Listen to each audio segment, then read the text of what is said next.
Hi అండి అందరికీ. ఇంట్లో కూరగాయలు లేకపోయినా, ఒంట్లో ఓపిక లేకపోయినా ఆడవాళ్ళకి గుర్తొచ్చేది పప్పు టమాటా కర్రీ అండి. అవునా కాదా? నాకైతే ఖచ్చితంగా కామెంట్ చేసి చెప్పండి. నాకైతే ఖచ్చితంగా కూరగాయలు లేకపోయినా గుర్తొచ్చేది ఏంటంటే పప్పు కర్రీ. ఈ పప్పు ఎలా చేయాలో నేను చూపిస్తాను, ఓకేనా?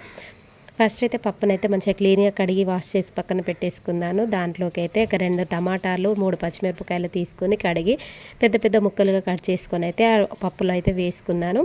అలానే మీ టేస్ట్కి సరిపడ చింతపండు అయితే దాంట్లో డైరెక్ట్గా వేసేయండి. ఒక 2 చుక్కల ఆయిల్ అయితే వేయండి. 2 విజిల్స్ వచ్చే వరకు అయితే మనము కుక్కర్ మూత పెట్టేసుకొని కుక్కర్ని అయితే గ్యాస్ పైన పెట్టేసుకోవాలి. ఒక 2 విజిల్లు వచ్చే వరకు అయితే పప్పునైతే ఉడికించుకోండి. ఎక్కువ కూడా ఉడికించొద్దు. పప్పు 2 విజిల్స్ అయితే సరిపోతుంది.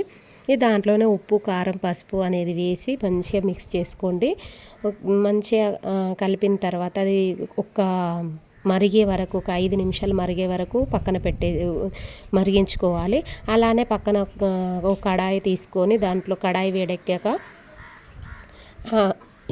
ఆయిల్ అయితే వేసుకోండి. ఒక 2 స్పూన్ల ఆయిల్ వేసుకొని ఆయిల్ వేడెక్కాక ఒక స్పూన్ జీలకర్ర, ఒక స్పూన్ ఆవాలు అనేటివి వేసుకొని అవి కొంచెం గోల్డెన్ కలర్ వచ్చేలోపు ఎండుమిరపకాయ, ఎల్లిగడ్డ, కరివేపాకు అవి 3 వేసుకోవాలి.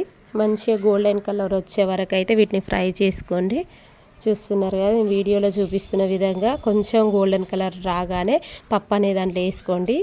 చూడండి, మంచి వాసన వస్తుంది పోపోయగానే. నేనైతే పప్పు ఇలా చేస్తాను. మీలో ఎంతమందికి టమాటా పప్పు కర్రీ ఇష్టమో కామెంట్ చేయండి, ఓకేనా? నేనైతే పప్పు ఇంట్లో వెజిటేబుల్స్ ఏం లేకపోయినా తొందరగా అయిపోవడానికనే పప్పు అయితే చేస్తాను. మీరు కూడా అంతేనా? కామెంట్ చేయండి, ఓకేనా? నా వీడియో ఫస్ట్ టైం చూస్తున్న వాళ్ళు please subscribe, like, share, subscribe, ఓకేనా friends? Thank you for watching. నా వీడియోస్ మీకు నచ్చినట్లయితే లైక్ చేయండి, షేర్ చేయండి, సబ్స్క్రైబ్ చేసుకోండి. మీలో ఎంతమందికి పప్పు టమాటా కర్రీ అంటే ఇష్టమో కామెంట్ కూడా చేయండి, ఓకేనా ఫ్రెండ్స్? బాయ్ మరి.